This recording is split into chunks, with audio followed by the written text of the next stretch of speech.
présenté leen formation yi mu commencé fii ak jeunes yi ci beneen programme bu bees bi nga xamante ni état bi moo ko fii teg programme bi ñu tudd programme de compétitivité de l'agriculture et de l'élevage dafa ñëw pour jàppale sàmmkat yi ak baykat yi boobu programme bi ñuy logé ci ministère de l'agriculture ministère de l'agriculture dafa ubbi def partenariat ak yeneen ministère comme ministère du commerce ñun nag commerce dañuy représenté foofu am na ay composantes yu bëri yu war a jël dañoo war a jàppale ñiy transformer gerte gi dañuy war a comment dirais ñi liggéey ci gerte bi ñu koy bay wala ñu koy jaay wala ñu koy transformer wala ñu koy stocké ak ñooñu tout acteurs yi nekk ci chaîne de valeur bi yëpp ñu gunge leen donc jeunes yi ñu rassemblé fii depuis semaine bi pour former leen dañu leen jox ay jumtuwaay bi nga xamante ni dañuy dem ci terrain bi duñu am jafe-jafe pour liggéey ak population bi duñu am jafe-jafe pour liggéey ak acteurs ak producteurs yi wala industriels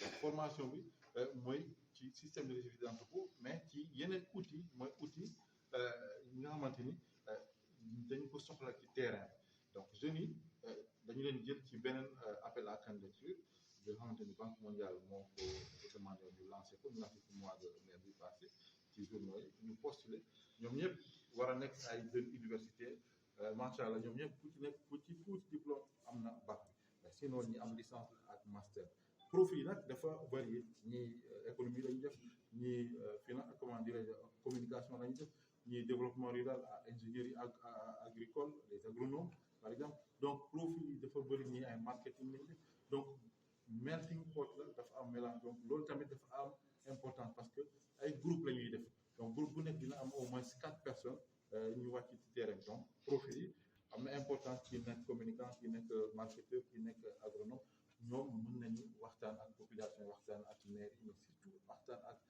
producteurs coopérative yi pour que ñu mën a bénéficier ñu mën a am ñu mën a gis seen bopp ci programme yi nga xamante ni état bi tegal la ñu ko fi def ñoom jeunes yi ñu ngi toll au niveau de 32 parce que 21 lañ jëloon ci recrutement mais ñoom tamit dañuy am xamante ni leen di war a gunge ci opération yi am coordination ñoom tamit ñu toll autour de 11 personnes donc au total am na 32 jeunes diplômés yoo xamante ni dañuy recruter ci programme bi ñu war a dérouler ci 7 régions du Sénégal. Et une industrialisation qui est la conséquence des produits qui sont sortis de nos différents espaces de culture. Et c'est celle-là, cette industrialisation qui est vraiment porteuse et qui a un avenir. Dans ce sens-là, c'est pourquoi cet organe a été mis en place pour renforcer le pouvoir d'achat des producteurs à travers 2 axes principaux. Le premier axe de l'organe de régulation, c'est de favoriser la mise en place des infrastructures de stockage, les entrepôts de stockage. Parce que si nous sommes autosuffisants en production d'oignons, par exemple, il faut que les producteurs, là, une fois qu'ils ont récolté, ils ne se soucient pas de savoir comment ils vont conserver ça avant de booster ces infrastructures de stockage pour que les producteurs, une fois les récoltes, ils n'aient plus à se soucier comment commercialiser parce qu'ils ont automatiquement un endroit où conserver ces produits en ayant le temps maintenant de réfléchir et de voir le marché. Mais c'est aussi, ces infrastructures permettent aussi à l'État de pouvoir stocker des vivres, mais aussi à se prémunir des éventualités. Vous avez vu avec la COVID-19 en 2020, nous n'avions pas un capital gardé en termes de production agricole pour l'alimentation de nos populations. Il est censé à faire. Et certains pays comme les États-Unis ou même le Maroc, il y a 6 mois de consommation nationale sans aller importer ailleurs, parce qu'ils disposent d'un réseau vaste d'infrastructures de stockage, de grands réseaux d'entrepôts qui permettent d'une part aux privés de commercer, aux producteurs de travailler, mais en même temps, comme le fait l'Inde, permet à l'État, en cas de besoin, de stocker là-bas des vivres en cas de problème ou en cas de nécessité. Donc c'est une question de souveraineté.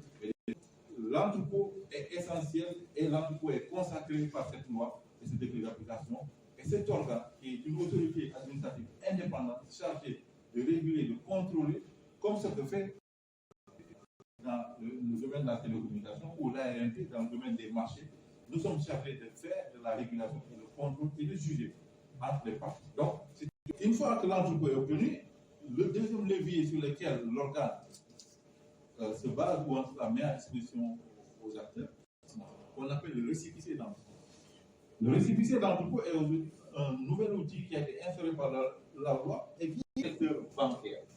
Nous sommes ravis de savoir que même la Banque centrale, qui a eu à nous accompagner, à nous conseiller dans le passé, nous a orientés sur beaucoup d'aspects et qui aujourd'hui sont confiants dans le cadre et qui sont donc le producteur ou l'industriel, une fois qu'il met son stock dans un entrepôt qui est agréé, donc inspecté, agréé, accepté par l'organe, donc un niveau d'agrément qui est donné, à partir de ce moment, il peut disposer d'un récépissé d'entrepôt, un document qui va lui permettre, si aujourd'hui il est en besoin de financement, d'aller vers n'importe quelle banque partenaire locale et de demander un financement sur la base de ce document. Donc ce document autant de fois qu'il souhaite. La question d'inclusion financière, il y a une question de mobilité de l'épargne nationale. L'expérience qu'on a eue l'année dernière en démarrant, parce que dès qu'on a démarré, on n'a pas eu le temps de début, heureusement ou malheureusement, on a démarré et automatiquement il fallait, sur l'instruction du chef d'État et Madame la ministre à son moment Diaka, d'aller, vu que l'organe est rattaché au ministère du Commerce, d'aller sur le terrain, d'expérimenter. On a expérimenté avec l'ANACAP et l'ARACHID, qui est mis en place entre l'année dernière, disons. Nous avons pu y stocker près de 4000 tonnes d'arachide et d'anacarde. Et ça a permis de lever un financement de 1,515 milliard l'année dernière. Ça, c'était l'année dernière. Et ça, ces financements sont faits par des banques classiques à travers la confiance qu'ils ont eue sur les entrepôts qui ont été inspectés, agréés, mis aux normes et sur lesquels des récépissés ont été émis. Cette année, en 2022, l'expérience continue et nous sommes à la date d'aujourd'hui à 2,1 milliards de financement octroyé par les banques sur les secteurs agricoles. Ce qui est intéressant dans ça, c'est que ça permet aussi à l'État d'éviter de mobiliser des ressources. Parce que, comme vous le savez, très souvent, dans le secteur de la rente, quand il y en a qui sont dans la science, qui ont eu l'expérience, l'État, à travers d'autres structures, met à disposition des fonds aux acteurs de la rente pour pouvoir prendre. Mais les banques disent, écoutez, nous pouvons financer parce que nous avons là une confiance qui vient sécuriser le financement. Il a là quelque chose qui lui permet aujourd'hui de monnayer son stock. Donc, du coup, comme vous le voyez, l'année dernière, pour l'ANACAP, les structures de l'État qui accompagnaient le secteur de l'ANACAP n'ont pas déboursé de l'argent de l'État. C'est les banques classiques qui se sont engagées et qui ont financé. Elles continuent de s'engager. Ça, c'est quelque chose qu'il faut signaler et qu'il faut remercier le secteur bancaire qui fait confiance à travers un outil, un récipient d'entrepôt, et financer les demandes de financement. C'est transformateur de ce produit phare qui est une culture de vente dont le Sénégal a une tradition extrêmement longue et qui aujourd'hui fait notre fierté. Parce que parmi les produits exportés au Sénégal figure l'arachide. Donc ici, le maître mot aujourd'hui, c'est l'arachide. Mais l'arachide n'est pas la seule spéculation accompagnée par l'organe de régulation du système de distribution. D'emblée, voici les mots que je voulais vous dire avant d'entrer dans le vif du sujet. Ce matin, pour consacrer une cérémonie de clôture d'une formation qui a démarré depuis le 2 août dernier. Une formation destinée à des jeunes que nous appelons relais, dans le cadre d'un programme déjà du Sénégal à travers le plan Sénégal événement activité de notre pays. Et c'est dans ce cas, pour financer ce vaste programme et géré par le ministère de l'Élevage et de l'organisation, mais aussi dans ce programme, il y a plusieurs structures, dont l'organe de régulation des systèmes de distribution d'entrepôt, qui vient par l'État du Sénégal, et qui vient accompagner le secteur productif dans sa gestion de la production. Et quand on dit gestion de la production, on parle de plusieurs spéculations. C'est l'arachide, comme le cas dans le cadre de ce spécial, mais c'est des autres cultures, c'est l'oignon, c'est la pomme de terre, mais aussi les céréales. C'est aussi l'anacarde, comme vous savez, nous allons y revenir. C'est les céréales, c'est toutes les autres spéculations qui sont produites Je m'inscris aujourd'hui à travers les réformes agricoles, à travers les politiques agricoles qui sont initiées par le président Macky Sall. Le Sénégal a fait beaucoup d'efforts en matière de production et nous commençons à être autosuffisants dans plusieurs spéculations. Se plaindre des méventes, des non-vendus ou des problèmes de système. Donc l'organe de régulation, en la mettant en place, l'État parlement une chose, c'est de renforcer le pouvoir d'achat des producteurs en les évitant les pertes post-récolte, en les évitant le bradage de leurs récoltes. Parce qu'on sait, c'est en les renforçant qu'ils seront encouragés à produire davantage, donc à créer plus de richesses, à créer plus de PIB, ce qui va aider, ou en tout cas à pousser les gens à mettre des industries de transformation. Parce que quand tu consommes et que tu consommes jusqu'à ça reste, ton esprit va vers comment conserver ce reste, donc comment le transformer pour mieux le conserver, pour amener notre pays.